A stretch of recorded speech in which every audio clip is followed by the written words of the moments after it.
You ask Tiger to solve. This deals with linear equations with one unknown. The final result is m equals 2.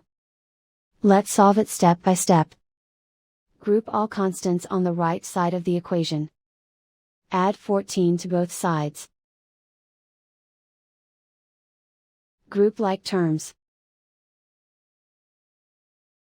Simplify the arithmetic.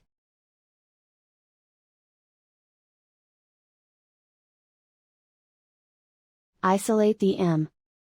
Divide both sides by -6. Cancel out the negatives.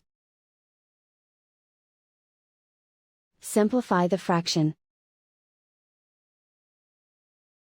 Cancel out the negatives. Find the greatest common factor of the numerator and denominator.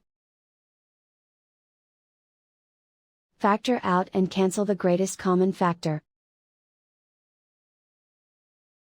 And so the final result is m equals 2.